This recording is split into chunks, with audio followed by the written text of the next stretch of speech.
लघु वित्त पीडितसँग वार्ता गर्न अर्थ मन्त्रालयले बनायो समिति। 1 क्विन्टल सुन प्रकरणमा चिनिया बस्ने लाजिमपाट स्थित घरमा राजस्वको खान तलासी।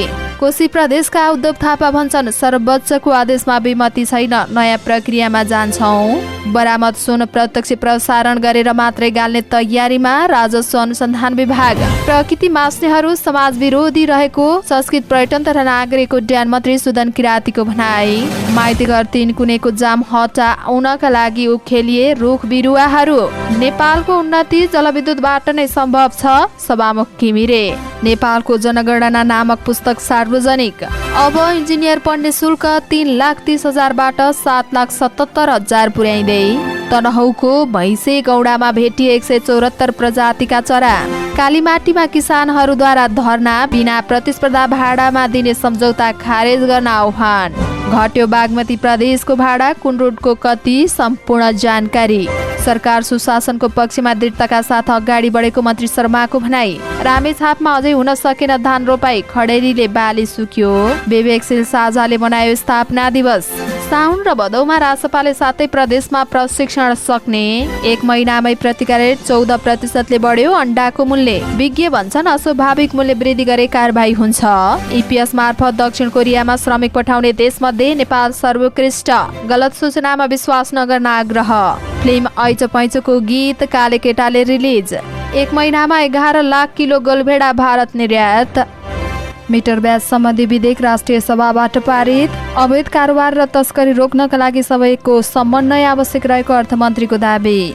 कोशी प्रदेशका मुख्यमन्त्री थापाको नियुक्ति सर्वोच्चद्वारा बदर, नयाँ सरकार प्रक्रिया थाल्न आदेश। सुन प्रकरणमा गृहमन्त्रीले नैतिकता नदेखाएकाले सरकार नै तस्करको संरक्षणमा लागेको एमालेको भनाई। गगन थापाले बुझाए, निर्वाचन आयोगले तोकेको 15,000 रुपियाँ जरिवाना। सांसद सीमा कार्कीले गरिन् कर्मचारी खोज्दै विज्ञापन, 5 दिनभित्र आवेदन दिन सकिने। गण्डकी बाहेकका एमालेका सबै प्रदेशमा कमिटीको अधिवेशन तय। 10औं पटक सगरमाथा चढेकी नेपाली महिलाको कथा बारेको फिल्म टोरन्टो फेस्टिभलमा छनौट। 92 दिनमै विश्वका 14 अग्ला हिमाल आरोहण गरी तेन्जिङ शेर्पाको कीर्तिमान कायम। भारतको सिक्किममा सरकारले सुत्केरीलाई 1 वर्ष लामो तलबी बिदा दिने। र महिला विश्वकप फुटबलमा पोर्चुगलले भियतनामलाई हरायो। नमस्कार, अनलाइन समाचारमा यहाँलाई हार्दिक स्वागत छ। म सावित्रा कोइराला। आज मिति 2080 साल साउन महिनाको 12 गते शुक्रबार। आज विश्व हेपाटाइटिस दिवस, अधिक श्रावण शुक्ल दशमी। आज पनि हामी उपस्थित भइसकेका छौँ। देशभर कहाँ के भयो सम्पूर्ण जानकारी लिएर हाम्रो भिडियोलाई अन्तिमसम्म हेर्नुहोला। अनि कस्तो लाग्छ त्यस्तै सल्लाह सुझाव अनि प्रतिक्रिया तल कमेन्ट बक्समा कमेन्ट गर्न सक्नुहुनेछ। अब समाचार विस्तारमा। अर्थ मन्त्रालयले काठमाडौँमा आन्दोलनरत लघुवित्त पीडित समितिसँग वार्ता गर्न समिति गठन गरेको छ। अर्थ मन्त्रालयको वित्तीय क्षेत्र व्यवस्थापन तथा संस्थापन समन्वय महाशाखाका प्रमुख सहसचिव भूपाल बरालको संयोजकत्वमा वार्ता समिति गठन गरेको मन्त्रालयका प्रवक्ता धनीराम शर्माले जानकारी दिनुभयो। अर्थमन्त्री स्तरको निर्णयबाट नै गठन वार्ता समितिमा गृह मन्त्रालय, कानून न्याय तथा संसदीय मामिला मन्त्रालय तथा नेपाल राष्ट्र बैंकका प्रतिनिधि पनि सदस्य रहनेछन्। सो समितिलाई लघुवित्त पीडित समितिसँग वार्ता गरी तथा छलफल गरी समाधानको विषयमा सिफारिस गर्न कार्यादेश दिएको प्रवक्ता शर्माले जानकारी दिनुभयो। नेपाल राष्ट्र बैंकले पनि छुट्टै डेस्क राखेर लघुवित्त पीडितको समस्या समाधानको प्रयास गरिरहेको छ। अहिले पनि काठमाडौँमा आन्दोलन जारी नै भएकाले पनि वार्ता मार्फत समाधानको पहल गर्नका लागि समिति गठन भएको हो। लाजिमपाटमा चिनिया नागरिकको भाडामा लिएर बसेको एक घरमा राजस्व अनुसन्धान विभागले खानतलासी गरेको छ। त्रिभुवन अन्तर्राष्ट्रिय विमानस्थलबाट 4 साउनमा पक्राउ परेका चिनिया नागरिक लिङ चुआनको लाजिमपाट स्थित घरमा विभागले केही महत्त्वपूर्ण कागजात र सामग्री बरामद हुन सक्ने आशंकामा खानतलासी गरेको स्रोतको भनाइरहेको छ। त्यस क्रममा केही बक्सहरू विभागले बरामद गरेको छ, तर त्यसमा सुन नभेटिएको विभागको एक अधिकारीको भनाइ छ। घरलाई अहिले विभागले सिल गरेको छ। विभागका एक अधिकारीका अनुसार त्यहाँ चुआनसँग अन्य चिनिया नागरिकहरू पनि आउजाउ गरेका हुन्थे। अन्य चिनियाका बारेमा भने विभागले अनुसन्धान गरिरहेको छ। विभागले सशस्त्र प्रहरीको सहयोगमा यसअगाडि बालुवाटार र सोराखुट्टेमा पनि छापा मारेको थियो। त्यहाँबाट ब्रेक सु बरामद गरेपछि त्यसमा सुन नभेटिएको अनुसन्धानमा संलग्न अधिकारीको भनाइ छ। राजस्व अनुसन्धान विभागको टोलीले 2 साउनमा त्रिभुवन अन्तर्राष्ट्रिय विमानस्थलको भन्सार जाँच पास गरेर बाहिरको क्रममा 1 क्विन्टल सुन बरामद गरेको थियो। त्यसमा संलग्न रहेको आरोपमा आजसम्म 17 जना पक्राउ परेका छन्। कोशी प्रदेशका मुख्यमन्त्रीबाट पदमुक्त भएका उद्धव थापाले सर्वोच्च अदालतको आदेशमा आफ्नो कुनै पनि विमति नरहेको बताउनु भएको छ। नेपाली कांग्रेस संसदीय दलका नेता थापा सभामुख बाबुराम गौतम समेतको समर्थनमा 21 असारमा मुख्यमन्त्री बनेका थिए, तर सर्वोच्चले सरकार गठनमा सभामुखले समर्थन दिनुलाई असंवैधानिक ठहर गरेको छ र थापाको नियुक्ति बदर गरेको छ। पदमुक्त भएका थापाले फेरि सरकारमा नेतृत्वमा दाबी गर्ने बताएका छन्। त्रिभुवन अन्तर्राष्ट्रिय विमानस्थलबाट बरामद गरिएको सुनगालेको प्रत्यक्ष प्रसारण गर्ने तयारी गरिएको छ। राजस्व अनुसन्धान विभागको टोलीले साउन 3 मा साँझ त्रिभुवन अन्तर्राष्ट्रिय विमानस्थल भन्सार गेट बाहिरको करिब 100 किलो सुन बरामद गरेको थियो। राजस्व अनुसन्धान विभागले बरामद गरेका 8 पोका सुन राष्ट्र बैंकको टक्सार महाशाखामा पठाएको छ। राष्ट्र बैंकका अधिकारीका अनुसार गालेपछि मात्रै सो सुनको परिणाम तौलिन मिल्छ, तर गाल्ने प्रक्रिया सुरु गर्न राजस्व अनुसन्धान विभागको पत्र पठाउनु पर्ने आवश्यक छ। राजस्व अनुसन्धान विभागले प्रत्यक्ष प्रसारण लाइभ गरेर सुन गाल्ने र तौलने तयारी गरेको छ। प्रत्यक्ष प्रसारण गरेर सुन गाल्ने बारेमा छलफल भइरहेको राजस्व अनुसन्धान विभागका सूचना अधिकारी नवराज अधिकारीले जानकारी दिनुभएको हो। उहाँले भन्नुभयो, त्यो विषयमा अहिले छलफलकै क्रममा रहेको छ। असार 30 मा हङकङबाट क्याथे पेसिफिकको उडान मार्फत मोटरसाइकल र स्कुटरको ब्रेक प्याडमा सुन लुकाएर ल्याइएको थियो। संस्कृत पर्यटन तथा नागरिक उड्डयन मन्त्री सुदन किरातीले प्रकृतिलाई अस्वीकार गर्ने मानिस प्रकृति विरोधी भएको बताउनु भएको छ। बिहिबार काठमाडौँमा आयोजित एक कार्यक्रमलाई सम्बोधन गर्दै उहाँले प्रकृतिलाई स्वीकार गरेर प्रकृतिसँगै खेल्न सक्नेहरू सधैँ खुसी हुने बताउनु भएको हो। उहाँले धरतीको जीवहरू प्रकृतिका फूल भएकाले पनि सबैजना प्रकृतिमा खुसी हुन सक्नुपर्ने बताउनु भयो। उहाँले प्रकृतिको विरोध गरी प्रकृति मास्नेहरू समाज विरोधी भएको बताउनु भयो। उहाँले भन्नुभयो, प्रकृतिलाई स्वीकारेर खेल्न सक्नेहरू सधैँ खुसी हुन्छन्। प्रकृतिकै हामी फूल हौ, हामी सबै खुसी हुनुपर्छ। कति समाजले अहिले पनि तुच्छ व्यवहार गर्छ, जो शब्दमा हामी सुन्न र स्वीकार्न सक्दैनौँ। प्रकृतिलाई अस्वीकार गर्ने मानिस प्रकृति विरोधी हुन्छ। ती समाजहरू प्रकृति विरोधी समाज हुन्। जो आफू सभ्य बुद्धिजीवी भएर प्रस्तुत हुन्छन्, उनीहरूले यो प्रकृतिलाई स्वीकार गर्न सक्दैनन् भने हामी उनीहरूलाई बुद्धिजीवी भन्न सक्दैनौँ। मन्त्री किरातीले प्रकृतिलाई स्वीकार्न नसक्ने मानिसलाई बुद्धिजीवी भन्न नसकिने बताउनु भएको छ। नयाँ बानेश्वर हुँदै कोटेश्वरसम्म सडकको थप व्यवस्थापन गर्न 10 वर्ष अगाडि रोपिएर अहिले हलक्क हुर्केका हरियाली बिरुवाहरू उखलिएको छ। नयाँ बानेश्वर क्षेत्रमा निकै हरियाली बनाइएका ती बिरुवाहरूलाई सडकको बीचबाट उखलिँदा अहिले नयाँ बानेश्वर चोक उजाड जस्तो देखिएको छ। जापानी दात्री निकाय जाइकाले सडक विस्तारका लागि हुर्किसकेका ती बिरुवा उखलेको हो। तिनकुने माइतीघर सडक खण्डमा राइट टर्निङ लेन नभएकाले ट्राफिक व्यवस्थापनमा समस्या आउने गरेको छ। नयाँ बानेश्वर चोकबाट माइतीघर तिनकुने तर्फ र पुरानो बानेश्वर शङ्खमूल तर्फ आउजाउत गर्ने सवारी साधनलाई राइट टर्निङ लेन बनाउनका लागि ती बिरुवाहरू सडकबाट उखलिएको हो। ट्राफिक जामको समयमा समस्या समाधान गर्नका लागि र छिटो छरितोको लागि व्यवस्थापनका लागि सडकमा रहेका बिरुवाहरू उखलिएको छ। काठमाडौँ महानगरका नगर प्रहरी इन्सपेक्टर किशोर कुमार भट्टराईले त्यहाँ सडक संरचना सुधार गर्न आवश्यक रहेकाले संरचनाको लागि थप बिरुवा उखलिएको जानकारी दिनुभएको हो। उहाँले भन्नुभयो, सडक संरचना निर्माण गर्न बिरुवा उखलिएको छ, बनाइसकेपछि फेरि बिरुवा रोपिन्छ, उहाँको भनाइ छ।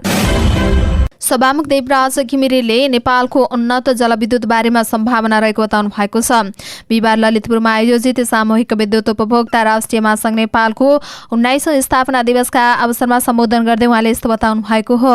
उहाँले 2 वर्षभित्र देशभरका सबै नागरिकहरूको पहुँच विद्युतमा पुर्याउने लक्ष्यलाई साथ दिन महासङ्घले विद्युत उत्पादन गरी वितरण गर्ने कुरामा सहयोग गर्ने अपेक्षा गरेको छ। उहाँले बिहिबार ललितपुरमा आयोजित सामूहिक विद्युत उपभोक्ता राष्ट्रिय महासङ्घ नेपालको 19औं स्थापना दिवसलाई सम्बोधन गर्दै उहाँले यस्तो बताउनु भएको हो। उहाँले 2 देशभित्रका देशका नागरिकहरूको पहुँच पुर्याउनका लागि पनि लक्ष्यलाई साथ दिन महासङ्घले विद्युत उत्पादन गरी वितरण गर्ने कुरामा सहयोग गर्ने अपेक्षा गरेको बताउनु भयो।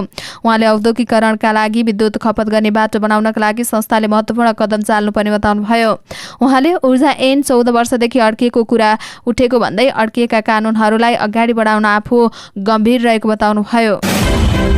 राष्ट्रिय तथ्याङ्क कार्यालय 1968 देखि 2078 सालसम्म नेपालमा सञ्चालित जनगणनाका विविध पक्ष समेटेर नेपालको जनगणना नामक पुस्तक सार्वजनिक गरेको छ। जनगणनाका विभिन्न प्रकाशन गर्ने क्रममा यो पुस्तक सार्वजनिक भएको हो। विक्रम सम्वत 1968 देखि 2078 सालसम्म सञ्चालित जनगणना प्रक्रिया, अवधारणा तथा परिभाषा, विशेषतः जनगणनाको समयमा सोधिएका प्रश्न र नतिजा लगायतका विभिन्न विषय समेटेर यो विशेष पुस्तक सार्वजनिक गरिएको कार्यालयका निर्देशक एवं सूचना अधिकारी मनोहर घिमिरेले जानकारी दिनुभयो। केन्द्रीय तथ्याङ्क विभागका पूर्व महानिर्देशक तुङसी रमणी वास्तोलाले यो पुस्तक लेख्नु भएको हो। विक्रम सम्वत 1968 मा भएको पहिलो जनगणनादेखि विक्रम सम्वत 2078 मा भएको 12औं राष्ट्रिय जनगणना बारेमा विस्तृत रूपमा यस पुस्तकमा लेखिएको छ। यो पुस्तक संघ प्रदेश र स्थानीय तह तीनै तहका सरकार, नीति निर्माण, अध्येता, अनुसन्धानकर्ता, विद्यार्थी लगायतका सबैलाई उपयोगी हुने राष्ट्रिय तथ्याङ्क कार्यालयका निर्देशक घिमिरेको भनाइ छ। नेपालमा विक्रम सम्वत 1968 देखि जनगणना सुरु भएको हो। विक्रम सम्वत 2009 देखि 11 मा सञ्चालित 5औं जनगणनालाई वैज्ञानिक विधिबाट सञ्चालित पहिलो जनगणना मानिएको हो।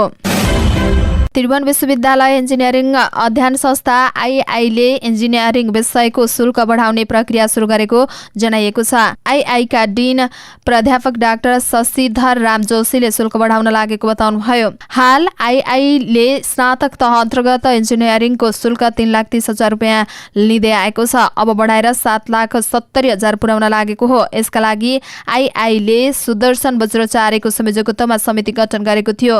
उक्त समितिले आईआई अन्तर्गत 5वटा याङ्गिक क्याम्पसका लागि अध्ययन गरेको थियो।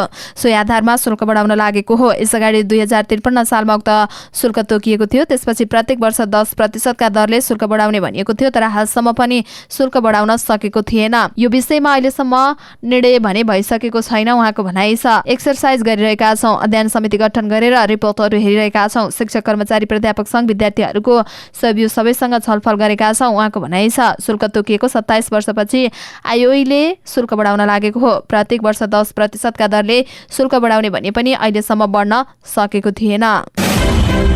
तनहुँको दुलेगौडाबाट स्याङ्जाको रामबाछा जोडिने सहस्राब्दी पदमार्ग मिलेनियम ट्र्याक अन्तर्गत पुतली बजार नगरपालिका 2 भैँसेगौडा क्षेत्रमा 174 प्रजातिका चरा भेटिएका छन्। प्रकृतिका साथी संस्थाको आयोजनामा हरेक वर्ष उक्त क्षेत्रमा गर्दै आएको वन्यजन्तु अनुसन्धान विधि तालिमका क्रममा उक्त संख्याका चराका प्रजाति फेला परेका हुन्। प्रकृतिको साथी संस्थाले देशको विभिन्न जिल्लाबाट सहभागी 13 जनालाई उक्त क्षेत्रमा 19 दिन तालिम प्रदान गर्दै आएको संस्थाका निर्देशक राजु आचार्यले जानकारी दिनुभयो। तालिमका क्रममा सहभागीलाई जंगलमा रहेका चरा, पुतली एवं स्तनधारिणी प्रणालीको पहिचान, तिनको अनुसन्धान विधि लगायतका वन्यजन्तुको विषयमा जानकारी दिने गरेको उहाँको भनाइ छ। नेपालमा मात्रै पाइने काँडे भ्याकुर भैँसेगौडामा पर्याप्त पाइन्छ। उहाँले भन्नुभयो, चाइना मङ्गोलियनबाट बसाई सर्ने शिकारी प्रजातिका चराहरू पनि यही स्थान भएर नेपालको तराईका साथै भारततिर जाने भएकाले पनि चरा अध्ययनका लागि यो महत्त्वपूर्ण गन्तव्य हो। तनहुँ र स्याङ्जाका विभिन्न भागलाई जोड्ने गरी कुल 72 किलोमिटर अन्तर्गत रहेको सहस्राब्दी पदमार्गमा 52 किलोमिटर वन जंगल क्षेत्रमा पर्ने भएकाले पनि वरपर चराहरू र पर्यावरणका लागि वन्यजन्तु तथा वातावरण सम्बन्धी अध्ययन तथा अनुसन्धानका लागि आकर्षक गन्तव्य बन्दै गएको मिलेनियम ट्र्याक व्यवस्थापन समितिका सदस्य एवं मिलेनियम भैँसेगौडा सामुदायिक होमस्टेका अध्यक्ष बालकुमार गुरुङले बताउनुभयो। राष्ट्रिय किसान सञ्जालले कालीमाटी तरकारी तथा फलफूल बजार विकास समितिको कार्यालयमा धरना दिएका छन्। बिहिबार बिहान सञ्जालले कार्यालयको अगाडि भेला भई धरना दिएको हो। उनीहरूले बिना प्रतिस्पर्धा भाडा दिने सम्झौता खारेज गर्न, बजारको सटर तथा स्टोरहरू खुला प्रतिस्पर्धा मार्फत भाडामा लगाउन माग गर्दै धरना दिएका हुन्। धरना कार्यक्रममा सञ्चारकर्मीसँग कुरा गर्दै नेपाल किसान महासङ्घका अध्यक्ष गणेश चन्द्र तिमसिनाले कृषि क्षेत्रको आन्दोलन सुरु भएको बताउनुभयो। उहाँले सरकारले किसानको हक हित विरुद्धका नीति बनाउँदै गए आन्दोलन झनै चर्किने चेतावनी दिनुभयो। उहाँले मुलुकका किसानहरूलाई आन्दोलनमा उत्रनु पर्ने अवस्थामा नपुर्याउन चेतावनी दिनुभयो। उहाँले बिना प्रतिस्पर्धा भाडामा दिने सम्झौता खारेज गर, बजारको सटर र स्टलहरू खुल्ला प्रतिस्पर्धामा भाडामा लगाइयोस्, बजार विकास समितिका 50% किसान प्रतिनिधि सुनिश्चित गर लगायतका प्लेकार्ड र नारा सहित विरोध प्रदर्शन गरेका छन्। बागमती प्रदेश सरकारले बिहिबारबाट लागू हुने गरेर भाडा दर समायोजन गरेको छ। प्रदेश सरकारको राजपत्रमा प्रकाशित सूचना अनुसार बिहिबारबाट नै लागू हुने गरेर प्रदेशभित्रका सार्वजनिक सवारी साधनको भाडा दर समायोजन गरेको हो। श्रम, रोजगार तथा यातायात मन्त्रालयका सूचना अधिकारीका अनुसार काठमाडौँ उपत्यका सहित प्रदेशभित्रका अन्तर्जिल्ला स्तरीय रूपमा नयाँ भाडा दर कायम गरिएको हो। सञ्चार तथा सूचना प्रविधि मन्त्री रेखा शर्माले वर्तमान सरकार सुशासनको पक्षमा दृढताका साथ अगाडि बढिरहेको बताउनु भएको छ। सफ्टवेयर इन्क्लजले बिहिबार आयोजना गरेको टेक एक्स 2023 को उद्घाटन गर्दै सरकारका प्रवक्ता समेत रहेकी मन्त्री शर्माले भ्रष्टाचार विरुद्ध सरकारले अभियान नै सञ्चालन गरेको स्पष्ट पार्नुभयो। केही राम्रा काम गरेर आम जनता र युवामा सकारात्मक सन्देश दिने लक्ष्यका साथ सरकार अगाडि बढेको उहाँको भनाइ छ। वर्तमान अवस्थामा देखा परेका समस्या समाधानका साथै आगामी दिनमा उत्पन्न हुन सक्ने असहज परिस्थितिको सामना गर्न गर्नका लागि पनि सूचना तथा प्रविधिको सही प्रयोग आवश्यक रहेको उहाँको भनाइ छ। उहाँले भन्नुभयो संसार सूचना र प्रविधिको विकासमा अगाडि बढिरहेको छ। पछिल्लो समय गुणात्मक प्रगति भएको क्षेत्र यो मात्रै हो। नेपालमा पनि पछिल्लो दशकका अन्य क्षेत्रहरूको तुलनामा सूचना र सञ्चार प्रविधिमा उल्लेखनीय प्रगति भएको भन्दै मन्त्री शर्माले सरकारले पनि यसलाई आवश्यकताको महसुस गरी विभिन्न क्षेत्रमा सूचना प्रविधिको प्रयोग बढाएको उल्लेख गर्नुभयो। उहाँले मानवीय जीवनको बहुआयामिक पक्षमा सूचना प्रविधिले महत्त्वपूर्ण प्रभाव पारेको बताउनुभयो। देशका विभिन्न भागमा अत्याधिक वर्षाका कारण बाढी पहिरोका समाचारहरू आइरहेका बेला रामेछापमा भने पर्याप्त पानी नपर्दा धान रोपाई हुन सकेको छैन। साथै खडेरीले बर्खे बालीका रूपमा लगाइएका बाली पनि सुक्न थालेका छन्। जिल्लाको बढी धान हुने माडीफाट, मन्थली फाट, मुगिटार फाट, खिम्ती, बेसी, तिलपुङ, हलेदे, बेसी लगायतका ठाउँमा उल्लेखनीय रूपमा अझै पनि धान रोपाई हुन सकेको छैन। पानीका भल छोपेर रोप्नुपर्ने पाखे खेतमा पनि रोप राखिएको धानको बिउ छिप्पिन लागिसकेको छ। बिउ छिप्पिएपछि धान रोप्नु र नरोप्नुको कुनै अर्थ नहुने कृषि विज्ञहरूको भनाइ छ। धान रोप्न मात्रै नभई पाको बारीमा छरिएका बर्खे बाली, मकै, गहत, कोदो लगायतका बाली पनि खडेरीका कारण सुक्न लागेका छन्। जिल्लामा बिहान बेलुका सामान्य धुलो मार्ने गरेर कहिलेकाहीँ पानी पर्ने गरेको भए पनि जमिन भिज्ने र खोला नाला आउने गरी 2 महिना अगाडिबाट पानी पर्न सकेको छैन। जिल्लामा रहेका कुल खेती योग्य जमिन 50,908 हेक्टर रहे पनि धान रोप्न योग्य जमिन 7,859 हेक्टर रहेका छन्। त्यसमध्ये अहिलेसम्म करिब 44% मात्रै धान रोपिएको कृषि ज्ञान केन्द्रले जनाएको छ। विवेकशील साझा पार्टीले स्थापना दिवस मनाएको छ। विवेकशील साझा पार्टीको छैटौं स्थापना दिवस मनाइएको हो।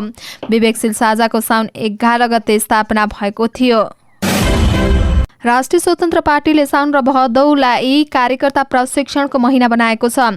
कोशी, गण्डकी, लुम्बिनी र सुदूरपश्चिम प्रदेशको प्रशिक्षण साउनमा गर्ने भएको छ। बाँकी 3 प्रदेशमा भदौमा गर्ने भएको छ। रासपाले कोशी र लुम्बिनीको प्रशिक्षण सकिसकेको छ। गण्डकी प्रदेशको प्रशिक्षण साउन 26 र 27 गते पोखरामा हुने तय भएको छ भने सुदूरपश्चिम प्रशिक्षण धनगढीमा साउन 19 र 20 का लागि तोकिएको छ। शनिबार र शुक्रबार साउन 12 र 13 गते हेटौडामा गर्ने भनिएको प्रशिक्षणको मिति स्थगित भएको छ। बागमती सहित मधेस र कर्णालीका प्रशिक्षण भदौमा गर्ने गरी पुनः मिति तय हुने प्रशिक्षण विभागका सचिव कमल सुवेदीले जानकारी दिनुभयो। पहिलो निर्धारित समयअनुसार भदौ 1 र 2 मा मधेस र भदौ 8 र 9 गते कर्णाली प्रशिक्षण गर्ने तय भएको थियो। 3 प्रदेशको प्रशिक्षण भदौमा गर्ने गरी अर्को मिति सार्वजनिक गर्ने सुवेदीले जानकारी दिनुभएको हो।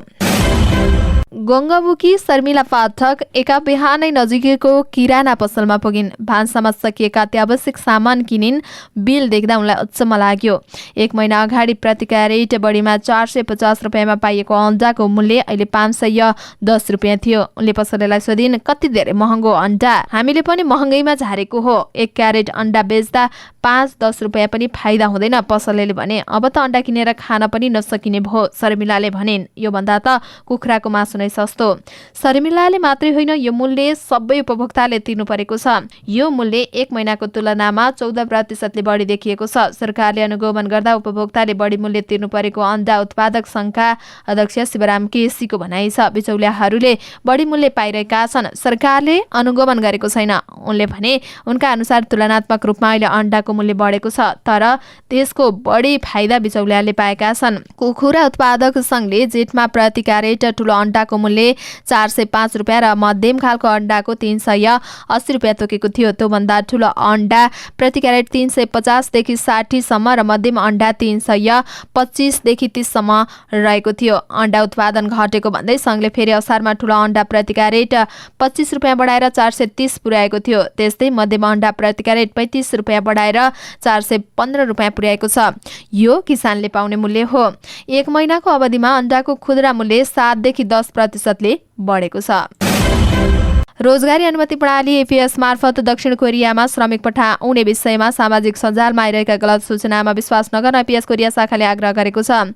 शाखाको लेटर प्याड कृत्य गरी तत्काल नेपालबाट कुनै पनि कामदार कोरिया नभित्राउने सम्बन्धी अत्यन्तै जरुरी सूचना भन्दै भ्रम छाने काम भएकामा त्यस्ता सूचनामा विश्वास नगर्न वैदेशिक रोजगार विभाग अन्तर्गत एपीएस कोरिया शाखाले सूचनामा जारी गरेको छ। नेपालीमा लोकप्रिय बन्दै गएको रोजगारी अनुमति प्रणाली एपीएसलाई केही व्यक्ति एवं समूहले सामाजिक सञ्जाल सञ्जालमा विभिन्न पेज बनाएर समेत कतिपयले EPS को लोगो एवं लेटर प्याड समेत राखेर भ्रामक र नक्कली फेसबुक खोल्ने, भ्रामक विषय लेखी समाचार बनाई जथाभावी पोस्ट एवं विभिन्न विषयमा सत्य तथ्य नबुझिकन अरूले समेत शेयर गर्ने लगायतका कार्य गरी कानून विपरीत गतिविधि गरिरहेको हुँदा विश्वास नगर्न सम्बन्धित सबैलाई जानकारी गराइन्छ, शाखाको सूचनामा उल्लेख छ। भदौ 14 गते प्रदर्शनको मिति तय भएको फिल्म ऐचपैँचोमा समावेश पहिलो गीत सार्वजनिक भएको छ। बिहिबार काठमाडौँमा आयोजित पत्रकार सम्मेलनमा काले केटाले बोलको गीत सार्वजनिक गरिएको हो। प्रमुख अतिथिको रूपमा सहभागी नेकपा एमालेका नेता योगेश भट्टराईले यो फिल्मले छक्का पञ्जा र जारीले जस्तै धेरै कमाउन सकोस् भनेर शुभकामना दिएका थिए। राष्ट्रिय फिल्म प्रबन्धन गर्नका लागि यस्ता फिल्म चल्नुपर्छ उनको भनाइ छ। कृष्ण चौलागाई निर्देशित फिल्मलाई सोसियल पोलिटिकल जनरामा राखिएको छ। गाउँको सेटिङमा राजनैतिक कथावस्तु बुनिएको फिल्मको गीत सार्वजनिक समारोहमा फिल्मका कलाकारहरूको उपस्थिति रहेको थियो। आशिष अविरल र स्मिता अधिकारीको स्वरमा रहेको गीत माइक नारायण भण्डारीको शब्द र आशिषकै सङ्गीत रहेको छ। स्वस्तिमा खड्का, मुकुन्द भूषाल, वर्षा राउत, सुशील सिटौला, कुशिश छेत्री, राजराम पौडेल, शारदा गिरी, बुद्धि तामाङ, विशाल पारी, रमेश बुढाथोकी, रविन्द्र झा, सुमन मोतीको अभिनय रहेको छ। यो गीतमा फिल्मका शीर्ष कलाकारहरू फिचरमा रहेका छन्। आर्थिक वर्ष 79-80 मा 10,94,000 किलो गोलभेडा भारतबाट निर्यात भएको छ। सो परिणामको गोलभेडा निर्यातबाट नेपालले 1,49,00,000 रुपियाँ बढी आम्दानी गरेको छ। भन्सार विभागको तथ्याङ्कमा उक्त परिणामको गोलभेडा असारमा मात्रै निर्यात भएको छ। गत साउनबाट जेठसम्म भने यहाँबाट भारत निर्यात भएको छैन। असारमा मात्रै भारतबाट पनि नेपालमा 50 लाख किलो गोलभेडा आयात भएको विभागको तथ्याङ्कले देखाएको छ। आर्थिक वर्ष 78-79 मा 40 किलो गोलभेडा भारत निर्यात भएको थियो। केही महिना अगाडिबाट भारतमा गोलभेडाको मूल्य आकाशिएको छ। एक महिना अगाडिसम्म पनि भारतीय बजारमा गोलभेडाको किलोको 120 देखि 150 भारूमा कारोबार भइरहेको छ। अहिले भने भारतको मुम्बईमा गोलभेडा किलोकै 200 रुपियाँ माथि पुगिसकेको त्यहाँको सञ्चार माध्यम द इकोनोमिक्स टाइम्सले 2 दिन अगाडि समाचार सम्प्रेषण गरेको थियो। भारतमा केही शहरहरूमा भने अहिले गोलभेडाको मूल्य 100 रुपियाँ भन्दा बढी रहेको छ। नागार्जु नगरपालिका 8 मा विशेष सहदर कृषि फर्ममा सञ्चालन गरिरहेका सुजन श्रेष्ठले राजस्थानमा आएको आँधीले त्यहाँको गोलभेडा खेतीमा क्षति पुर्याएको र त्यहाँबाट निर्यात हुन थालेको बताएका छन्। आफूले उत्पादन गरेका अधिकांश गोलभेडा वीरगञ्जबाट व्यापारीहरूलाई पठाउने गरेको उनको भनाइरहेको छ। अहिले धेरैजसो नेपालका किसानको उत्पादन बोर्डरका व्यापारीहरूले लैजान्छन्। उनले भने त्यहाँबाट भारतीय व्यापारीले लैजान्छन्। साउनको पहिलो साता कालीमाटी तरकारी तथा फलफुल बजारमा लोकल साना गोलभेडाको प्रति किलो मूल्य 5 देखि 6 रुपियाँ र टनेल गोलभेडाको मूल्य न्यूनतम 6 रुपियाँदेखि 12 रुपियाँ थियो। यो मूल्य कालीमाटी व्यापारीले किन्ने मूल्य हो। त्यतिखेर उपभोक्ता भने प्रति किलो 30 देखि 35 रुपियाँमा पाइरहेका थिए। मिटर ब्याज सम्बन्धी विधेयक राष्ट्रिय सभाबाट पारित भएको छ। बिहिबार बसेको राष्ट्रिय सभा बैठकले मुलुकी संहिता सम्बन्धी केही नेपाल ऐन संशोधन गर्न बनेको विधेयक 2080 सर्वसम्मत रूपमा पारित गरेको हो। अब यो विधेयक प्रमाणीकरणका लागि राष्ट्रपति कहाँ पठाउने बाटो खुलेको छ। राष्ट्रपतिले विधेयक प्रमाणीकरण गरेपछि कानूनका रूपमा कार्यान्वयनमा आउनेछ। यसअगाडि सरकारले मिटर ब्याज सम्बन्धी समस्या समाधानका लागि आयोग गठन गरे पनि कानून नबन्दा आयोगलाई काम गर्न समस्या भएको थियो। राष्ट्रिय सभाको अघिल्लो बैठकमा नै यो विधेयक पारित हुनुपर्ने भए पनि अध्यक्ष गणेश प्रसाद तिमसिनाले केही कानूनी विषयको अध्ययन गर्ने भन्दै निर्णयार्थ पेश गर्नु भएको थिएन। मिटर ब्याज पीडितको माग सम्बोधन गर्ने गरी सरकारले गएको वैशाख 20 गते अध्यादेश ल्याएको थियो। प्रतिनिधि सभामा निर्णयार्थ पेश हुने दिन नै नेकपा एमालेका सांसदहरूले बैठकमा अवरोध गरेपछि फेरि नयाँ प्रक्रियाबाट विधेयक पेश हुँदै पारित भएको हो। अर्थमन्त्री डाक्टर प्रकाश शरण महतले त्रिभुवन अन्तर्राष्ट्रिय विमानस्थलबाट हुने अवैध कारोबार र तस्करी नियन्त्रण गर्न सबै सरकारी निकायको समन्वयात्मक भूमिका आवश्यक रहेको बताउनु भएको छ। बिहिबार त्रिभुवन अन्तर्राष्ट्रिय विमानस्थलको भन्सारको स्थलगत अनुगमनपछि सञ्चारकर्मीसँग कुरा गर्दै अर्थमन्त्री महतले यस्तो बताउनु भएको हो। अर्थमन्त्री महतले सरकारको निकायहरूले समन्वयकारी रूपमा एक अर्कालाई सूचना आदान प्रदान गरी काम गर्नुपर्ने बताउनुभयो। उहाँले एउटा मात्रैको भूमिकाले पनि राम्रो परिणाम आउन नसक्ने बताउनुभयो। उहाँले 1 क्विन्टल सुन प्रकरणमा पनि एउटा सरकारी निकायको सूचनाको आधारमा अर्को सरकारी निकायले बरामद गरेको बताउनुभयो। उहाँले सरकारी निकायको सूचनाको आधारमा अर्को सरकारी निकायले काम गर्दा गैर कानुनी गतिविधिलाई न्यूनीकरण गर्न सकिने बताउनुभयो। उहाँले विमानस्थलमा रहेको राजस्व अनुसन्धान विभाग, भन्सार विभाग, जनपद प्रहरी, सशस्त्र प्रहरी, नेपाली सेना र नागरिक उड्डयन प्राधिकरण बीच समन्वयात्मक भूमिका भए मात्रै गैर कानुनी गतिविधिमा कम गर्न सकिने उल्लेख गर्नुभयो। अर्थमन्त्री महतले अपराध गर्ने, तस्करी गर्ने मनसाय भएका व्यक्तिहरूले नयाँ नयाँ प्रविधिको प्रयोग गरिरहेको भन्दै विमानस्थल भन्सारमा जडित प्रविधिलाई समयानुकूल स्तरोन्नति गर्नुपर्ने बताउनुभयो। उहाँले प्रविधिलाई स्तरोन्नति गर्नका लागि चाहिने प्राविधिक जनशक्ति र अर्थ मन्त्रालयले पूरा सहयोग गर्ने प्रतिबद्धता जनाउनुभयो। अर्थमन्त्री महतले विमानस्थल भन्सारमा गैरकानूनी रूपमा भइरहेको गतिविधिलाई अनुसन्धानमा जोडिएका निकायहरूले निगरानी गराउनुपर्ने बताउनुभयो। उहाँले अपराध गर्ने मानसिकता भएका व्यक्तिहरूले यात्रुको रूपमा वा कार्गो मार्फत व्यापारको नाममा दुरुपयोग गर्ने प्रयास गर्ने गरेको भन्दै उनीहरूको प्रयास विफल बनाउनका लागि सबै निकायहरू सशक्तका साथ काम गर्नुपर्ने बताउनुभयो। अर्थमन्त्री महतले कुनै पनि बहानामा सरकारी निकायहरूले उदासीनता देखाउने वा आफ्नो जिम्मेवारीमा क्रियाशील नहुने कुरा मान्ने नहुने बताउनुभयो। सर्वोच्च अदालतले कोशी प्रदेशका मुख्यमन्त्री उद्धव थापाको नियुक्ति बदल गरेको छ। सभामुख बाबुराम गौतमको समेत मतमा आधारमा रहेर नेपाली काङ्ग्रेसका थापा मुख्यमन्त्रीमा नियुक्ति हुनुभएकोमा असंवैधानिक भएको सर्वोच्चको ठहर छ। बिहिबार न्यायाधीशहरू ईश्वर प्रसाद खतिवडा, आनन्दमोहन भट्टराई र तिलप्रसाद श्रेष्ठको इजलासले सरकार गठनको दाबी पेश गर्दा नै सभामुखले कसैलाई पनि समर्थन गरेर हस्ताक्षर गर्न नहुने बताउनु भएको हो। सर्वोच्चले कोशीमा 7 दिनको समय दिएर नयाँ सरकारको प्रक्रिया थाल्न पनि आदेश दिएको छ। 7 दिनभित्र बहुमत पेश गर्न नसकेमा ठूलो दलको संसदीय दलको नेताको हैसियतमा एमालेका हिक्मत कुमार कार्की नै मुख्यमन्त्री बन्नुहुनेछ। यसअगाडि माओवादीले साथ छाडेपछि एमालेका मुख्यमन्त्री कार्की नेतृत्वको सरकार ढलेको थियो। तर काङ्ग्रेसको नेतृत्वमा नयाँ सरकार गठनमा बहुमत नपुगेपछि सभामुख बाबुराम गौतमको समेत हस्ताक्षरमा उद्धव थापा मुख्यमन्त्री बन्नुभएको थियो। नेकपा एमालेका सांसद देवेन्द्र दाहालले सुन प्रकरणमा उपप्रधान तथा गृहमन्त्री नारायण काजी श्रेष्ठमाथि प्रश्न उठाउनु भएको छ। प्रश्न उठेपछि राजीनामा दिनुको सट्टा गृहमन्त्रीले फुर्ती देखाउँदै हिँडेको उहाँको आरोप रहेको छ। राष्ट्रिय सभा बैठकमा बोल्दै उहाँले यो गम्भीर हुने विषय भएकोमा गृहमन्त्रीको संलग्नता हुन नसक्ला र भन्दै प्रश्न गर्नुभयो। नैतिकताको विषय होइन, उहाँले सुरक्षालाई व्यवस्थित गर्न सकिन भनेर राजीनामा दिनुपर्थ्यो। अब गृहमन्त्री र अर्थमन्त्री पनि अनुसन्धानको घेरामा रहनुपर्छ उहाँको भनाइ छ। उहाँले तस्करीलाई संरक्षण गर्ने सरकारको छानबिन गर्न नसक्ने भन्दै उच्च स्तरीय छानबिन समिति गठन गर्न माग गर्नुभएको हो। उहाँले राष्ट्रिय सभालाई पनि समेटेर विश्वासिलो संसदीय समिति नभए उच्च स्तरीय न्यायिक समिति गर्न माग गर्नुभयो। उहाँले सुन प्रकरणमा माओवादी उपाध्यक्ष कृष्णबहादुर महराको बाउ छोराको नाम पनि जोडिएकोले छानबिन गर्न माग गर्नुभयो। काङ्ग्रेसका महामन्त्री गगन थापाले निर्वाचन आयोगले तोकेको 15,000 रुपियाँ जरिवाना बुझाउनु भएको छ। थापाले सामाजिक सञ्जाल मार्फत आफूले 15,000 रुपियाँ जरिवाना तिरेको जानकारी गराउँदै निर्वाचन खर्च सार्वजनिक समेत गरेको बताउनु भएको छ। थापाले यसअगाडि आफूले सार्वजनिक गरेको खर्चको विवरणमा निर्वाचन आयोगलाई फेरि बुझाउनु पर्छ भन्ने जानकारी नहुँदा जरिवानामा परेको बताउनुभयो। मैले निर्वाचन आयोगमा मिति 2079 8 महिना 25 गते आफ्नो खर्च विवरण बुझाइसकेको छु। यो विवरण सार्वजनिक पनि भएको थियो, तर यस्तो जानकारी आयोगलाई गराउनु पर्ने जानकारी नभएकाले जानकारी गराउन चाहन्छु कि अन्ततः 15,000 जरिवाना तिरेको जानकारी गराउँदै पहिले नै आयोगलाई बुझाएर सार्वजनिक भइसकेको निर्वाचन खर्च विवरण पुनः सार्वजनिक गरेको जानकारी गराउँछु, थापाले सामाजिक सञ्जाल मार्फत भनेका छन्। थापाले आफ्नो निर्वाचन खर्च 23,42,768 रुपियाँ 10 पैसा भएको जानकारी गराएका छन्। निर्वाचन आयोगले गत मङ्सिरको चुनावमा विवरण सार्वजनिक गरेपछि त्यसको जानकारी नगराउने 1,000 भन्दा बढी प्रतिनिधि उम्मेदवारहरूलाई जरिवानाको निर्णय गरेको थियो। सो निर्णयको केही नेता तथा सांसदहरूले आलोचना समेत गरेका छन्।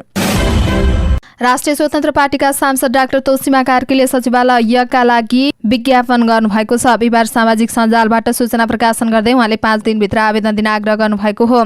कानुन वा राजनीतिक शास्त्र तथा समाजशास्त्र अथवा अन्तर्राष्ट्रिय सम्बन्ध विषयको स्नातक गरेको, समसामयिक राजनीतिक विषयमा जानकार भएको, सूचना प्रविधि सम्बन्धी आधारभूत जानकारी भएको, कानुन अध्ययन तथा अनुसन्धानमा रुचि भएको र नेपाली तथा अङ्ग्रेजी भाषामा राम्रो दखल भएको लगायतका मापदण्ड तोक्दै कर्मचारी माग्नु भएको हो। आवेदनकर्ताले लिखित, मौखिक तथा प्रयोगात्मक परीक्षा दिएर छनौट गराउने कार्कीको भनाइरहेको छ। नेकपा एमालेको प्रदेश कमिटी अधिवेशनको मिति तोकिएको छ। गण्डकी बाहेकका सबै प्रदेश कमिटीहरूले अधिवेशनको मिति तोकेको एमाले प्रचार तथा विभाग प्रमुख राजेन्द्र गौतमले जानकारी दिनुभएको हो। सम्बन्ध प्रदेश कमिटीको बैठकले आफ्नो प्रदेशको अधिवेशन तोकेका हुन्। कोशी प्रदेशको आगामी असोज 12 र 13 गते विराटनगरमा, त्यस्तै गरी मधेस प्रदेशको असोज 5 र 6 गते जनकपुरमा, बागमतीको असोज 8 र 9 गते काठमाडौँमा अधिवेशन हुने गौतमको भनाइ छ। लुम्बिनीको भदौ 16 र 17 गते बोतलमा, कर्णालीको भदौ 29 र 30 गते सुर्खेतमा र सुदूरपश्चिम प्रदेशको भदौ 22 र 23 गते धनगढीमा अधिवेशन तोकिएको छ। गण्डकी प्रदेशले यही साउन 22 गते बस्ने बैठकबाट अधिवेशन तोक्नेछ। पार्टी सदस्यता नवीकरणको काम साउन 15 गतेसम्म अध्यावधि गरी प्रमाणीकरण गरिसक्ने एमाले पार्टी कार्यालयले जनाएको छ। 1 वर्षभित्र प्रदेश, जिल्ला र पालिका तहको अधिवेशन सक्ने तयारी एमाले गर्न लागेको छ। गौतमका अनुसार माघमा स्थानीय तह र चैतमा जिल्ला कमिटीको अधिवेशन गर्ने लक्ष्य छ। नेपाली कथाहरू विश्वभर फैलने क्रममा रहेका छन्। इटालीको Venice film festival the red suitcase महत्त्वपूर्ण विधा हेराइजन्समा छनौट भएको एक दिन नबित्दै अर्को खुसीको खबर रहेको छ। क्यानाडाको विश्व प्रतिष्ठित टोरन्टो फिल्म फेस्टिभलले यस वर्षको संस्करणमा 10 पटक सगरमाथा आरोहण गरेकी शेर्पा महिला लाक्पा शेर्पाबारेमा mountain queen the summit of Lhakpa शेर्पालाई डकुमेन्ट्री विधामा छानेको छ। नेपाली समयअनुसार बिहिबार बिहान सार्वजनिक गरिएको फेस्टिभल लाइन अपको यो डकुमेन्ट्री पनि समावेश छ।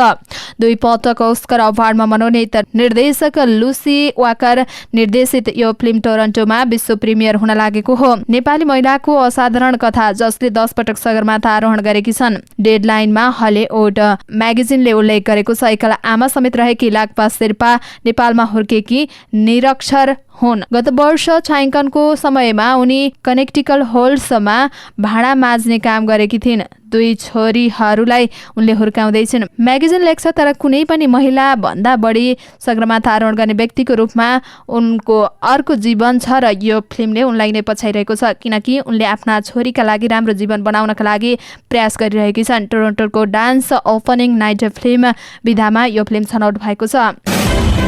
सगरमाथा सहित विश्वका 8000 मिटर भन्दा अग्ला 14वटा हिमाल 92 दिनमा आरोहण गर्दै नेपाली पर्वतारोही तेन्जिङ शेर्पा लामा, नर्वेजियन पर्वतारोही क्रिस्टिन हरिलाले नयाँ कीर्तिमान कायम गरेका छन्। काठमाडौँ स्थित 7 समिट ट्रेकका अध्यक्ष मिङमा शेर्पाका अनुसार उनकै कम्पनीका गाइडका रूपमा कार्यरत तेन्जिङ र क्रिस्टिनले बिहिबार बिहान पाकिस्तानमा रहेको विश्वकै दोस्रो अग्लो हिमाल केटु आरोहण गरेका थिए।